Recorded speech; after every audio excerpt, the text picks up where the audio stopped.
بسم اللہ الرحمن الرحیم۔ آج ہم جس مشہور صحابی کے حالات زندگی آپ کے سامنے بیان کرنے جا رہے ہیں ان کا نام ہے طلحہ بن عبید اللہ۔ آپ کا تعلق قریش کے ایک مشہور شاخ قبیلہ بنو تیم سے ہے۔ ان 10 صحابہ میں سے ہے جنہیں رسول اللہ صلی اللہ علیہ وسلم نے اس دنیا میں جنت کی بشارت دی تھی۔ اسی طرح آپ ان 8 صحابہ اکرام میں سے بھی ہیں جو سب سے پہلے اسلام لائے۔ اسی طرح آپ ان 6 صحابہ میں سے بھی ہیں کہ رسول اللہ صلی اللہ علیہ وسلم کا وصال اور آپ کی رحلت اس حالت میں ہوئی کہ آپ ان سب سے خوش تھے۔ حضرت عمر رضی اللہ تعالیٰ عنہ نے اپنی شہادت سے پہلے اور جب آپ مرض الوفات میں تھے تو آپ نے خلیفہ کے انتخاب کے لیے 6 رکنی شورا کا تعین فرمایا، تو اس میں سے ایک رکن آپ بھی شورا کے تھے۔ اسی طرح ان 5 لوگوں میں سے ہیں جنہوں نے حضرت ابو بکر صدیق رضی اللہ تعالیٰ عنہ کی دعوت پر اسلام قبول کیا۔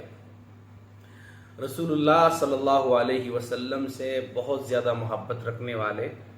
اور عملاً جو ہے اس محبت کے مظاہر آپ کی زندگی کا حصہ رہے ہیں۔ اسلام قبول کرنے کا واقعہ یہ ہے کہ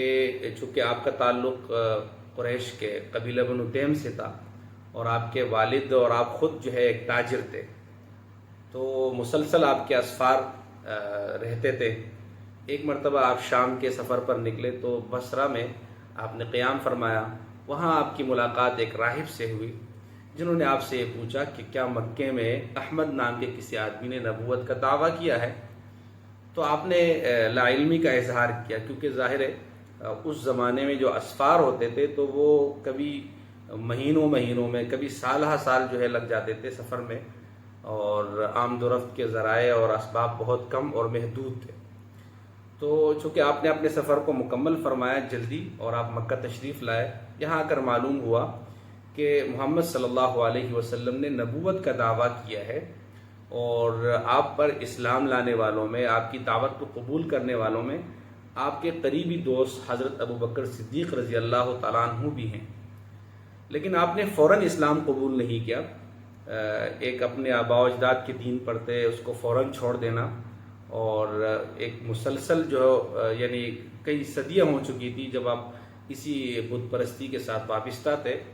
تو راہب کی بات اور پیشن گوئی آپ کی جو ہے وہ آپ کو واپس نہ لا سکتی۔ لیکن حضرت ابو بکر صدیق رضی اللہ تعالیٰ عنہ مسلسل آپ کو دعوت دیتے رہے، یہاں تک کہ ایک دن آپ رسول اللہ صلی اللہ علیہ وسلم کے پاس تشریف لائے اور یہ سارا واقعہ عرض کیا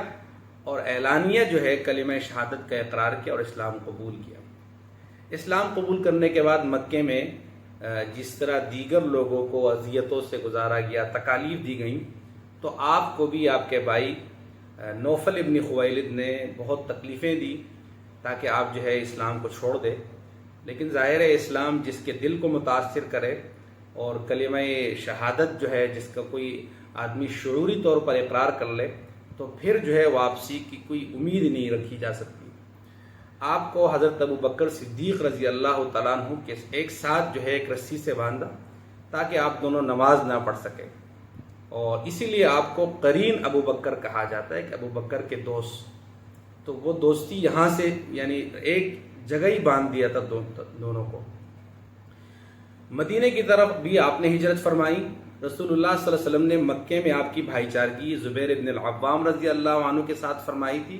اور مدینے میں آپ کی بھائی چارگی ابی ابن کعب کے ساتھ فرمائی تھی۔ ہجرت آپ نے چونکہ آپ اس وقت سفر پر تھے، اور جب آپ مکے واپس تشریف لائے سفر سے تو آپ کو معلوم ہوا کہ رسول اللہ صلی اللہ علیہ وسلم مدینے کی طرف ہجرت کر چکے ہیں۔ تو جو مال اپنے ساتھ آپ لائے تھے اس کو بیچ کر آپ مدینہ تشریف لے گئے، اور رسول اللہ صلی اللہ علیہ وسلم نے خوشی کا اظہار فرمایا، اور ابی ابن کعب کے ساتھ آپ کی جو ہے مواخات کروائی۔ آپ نے وہاں بھی تجارت کا سلسلہ جاری رکھا، اور بہت تھوڑے عرصے میں آپ کا شمار مالدار صحابہ میں ہونے لگا۔ اور آپ میں صفت تھی کہ آپ جو ہے جب بھی آپ کو اپنے قبیلے میں سے کوئی مستحق اور کوئی ضرورت مند ملتا، یا جہاں شادیاں کرنی ہوں بچیوں کی، تو اس میں آپ مسلسل لوگوں کے ہاتھ بٹاتے اور اپنے قبیلوں والوں کی ضروریات پوری کرتے۔ اپنے قبیلے کے ایک آدمی کی طرف سے آپ نے 30,000 دینار جو ہے وہ رقم ادا کر لی تھی قرض کے طور پر۔ کیونکہ ان کے اوپر قرضہ تھا، اور رسول اللہ صلی اللہ علیہ وسلم نے آپ کو 3 القابات سے نوازا تھا۔ غزوہ احد کے موقع پر آپ کو فرمایا تھا کہ طلحۃ الخیر، طلحہ سراپا خیر و برکت ہے۔ غزوہ خیبر کے موقع پر آپ کو فرمایا تھا کہ طلحۃ الجود، طلحہ سخاوت ہے، سراپا سخاوت ہے۔ اسی طرح غزوہ تبوک کے موقع پر آپ کے لیے فرمایا تھا طلحۃ الفیاض، طلحہ بہت زیادہ سخی ہے۔ اس لیے کہ رسول اللہ صلی اللہ علیہ وسلم نے جب بھی کسی مہم کے موقع پر چندے کا اعلان فرمایا تو آپ نے بڑھ چڑھ کر اس میں حصہ لیا اور مسلمانوں کی ضرورت پوری کی۔ اور یہ سلسلہ صرف جو ہے چند مخصوص یا حالات تک نہیں تھا، بلکہ آپ مسلسل جو ہے لوگوں کو نوازتے تھے اور لوگوں کو انعامات دیے، اپنے مال خرچ کرتے تھے لوگوں پر۔ غزوہ احد کے موقع پر آپ نے جانثاری کی جو مثال پیش کی ہے اس کی نظیر شاید دنیا کی تاریخ پیش نہ کر سکے۔ رسول اللہ صلی اللہ علیہ وسلم کے سامنے کھڑے ہو کر اپنے جسم کو آگے کیا، دفاع کیا رسول اللہ صلی اللہ علیہ وسلم کا، اور جب غزوے جب مسلمانوں کی جو ہے وہ فتح شکست میں بدلنے لگی تھی تو آپ رضی اللہ تعالیٰ عنہ رسول اللہ صلی اللہ علیہ وسلم کے سامنے کھڑے ہو گئے، اور ایک کافر نے آپ رسول اللہ صلی اللہ علیہ وسلم کے اوپر تلوار سے وار کیا تو آپ نے اپنا ہاتھ آگے بڑھایا، جس کی وجہ سے آپ کی انگلیاں شل ہو گئی، ایک انگلی کٹ بھی گئی اور ہاتھ شل ہونے لگا۔ رسول اللہ صلی اللہ علیہ وسلم کے پاس حضرت زبیر ابن العوام اور حضرت عبد الرحمن ابن عوف غزوہ احد کے دن تشریف لائے تو رسول اللہ صلی اللہ علیہ وسلم نے ان سے کہا کہ اپنے بھائی طلحہ کو تلاش کرو، ان کے جسم کو دیکھو۔ تو جب طلحہ کو دیکھا گیا تو ان کے جسم پر 70 زخم تیروں، تلواروں اور نیزوں کے مختلف مقامات پر لگے تھے۔ یہ جانثاری کا ایک جذبہ ہے۔ تو حضرت طلحہ رضی اللہ تعالیٰ عنہ نے دیکھا کہ رسول اللہ صلی اللہ علیہ وسلم ایک چٹان پر چڑھنا چاہتے ہیں، لیکن چونکہ آپ نے ڈبل زرے پہن لیے تھے تو اس وجہ سے آپ چڑھ نہیں پا رہے تھے۔ حضرت طلحہ رضی اللہ تعالیٰ عنہ آگے بڑھے اور رسول اللہ صلی اللہ علیہ وسلم کو اپنا کندھا پیش کیا، جس کے اوپر آپ صلی اللہ علیہ وسلم جو ہے وہ چٹان پر چڑھے۔ حضرت زبیر فرماتے ہیں کہ میں نے سنا رسول اللہ صلی اللہ علیہ وسلم نے فرمایا کہ اوجب طلحہ نے اپنے اوپر جنت واجب کر دی ہے، کہ ایک طرف جو ہے زخموں سے چور چور وجود ہے اور دوسری طرف رسول اللہ صلی اللہ علیہ وسلم کو اپنے کندھوں پر جو ہے وہ حضرت امیر معاویہ رضی اللہ تعالیٰ عنہ نے حضرت طلحہ ابن عبید اللہ کے بیٹے سے پوچھا کہ آپ کے والد نے آپ لوگوں کے لیے کتنا مال چھوڑا ہے؟ تو انہوں نے فرمایا کہ 2 لاکھ دینار، 8 لاکھ درہم اور سونا اور چاندی اور زمینیں اس کے علاوہ ہیں۔ یہ ساری برکت اس لیے تھی کہ اپنے مال کو اللہ کے راستے میں خرچ کرتے تھے اور کبھی بھی اس حوالے سے بخل سے کام نہ لیا، اور جب بھی کوئی موقع پیش آیا تو آپ نے اپنے مال کو اللہ کے راستے میں خرچ کیا۔ آپ کی شہادت کا واقعہ یہ ہے کہ حضرت عثمان ابن عفان رضی اللہ تعالیٰ عنہ کی شہادت کے بعد ایک بغاوت سی پھیل گئی تھی اور مسلمانوں کی جو حکومت تھی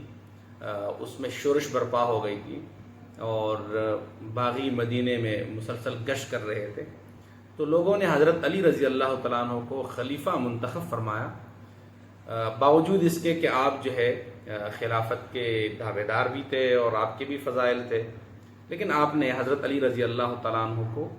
کے ہاتھ پر بیعت کر لی خلافت کی۔ حضرت عائشہ رضی اللہ تعالیٰ عنہ حج کرنے کے بعد جو ہے حضرت عثمان کے قاتلوں سے لڑنے کے لیے نکلی تو حضرت طلحہ اور زبیر بھی ان کے ساتھ ہو گئے۔ حضرت علی رضی اللہ تعالیٰ عنہ کو یہ معلوم ہوا تو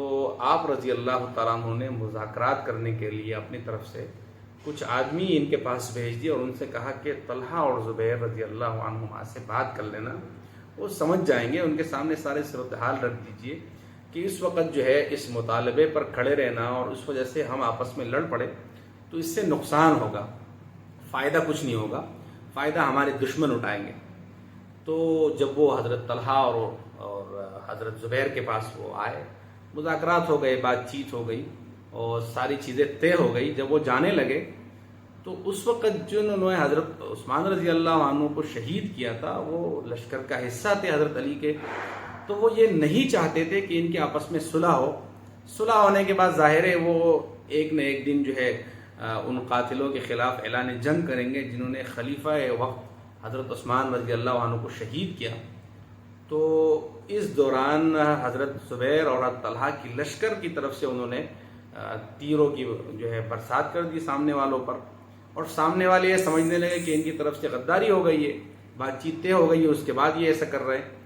لیکن بہرحال دونوں طرف سے جو ہے لڑائی شروع ہو گئی اور بڑی خطرناک لڑائی ہوئی، اس میں کئی مسلمان شہید ہو گئے۔ حضرت طلحہ اور حضرت زبیر دونوں اس میں شہید ہو گئے، اور حضرت علی رضی اللہ عنہ ان کو دفن کرتے ہوئے فرمایا تھا کہ میں نے رسول اللہ صلی اللہ علیہ وسلم سے سنا ہے کہ طلحہ اور زبیر جنت میں میرے پڑوس میں رہیں گے، اور ان کے فضیلت بیان کر لی اور فرمایا کہ ہمارے دل میں ایک دوسرے کے لیے کوئی میل نہیں ہے، لیکن ظاہر ہے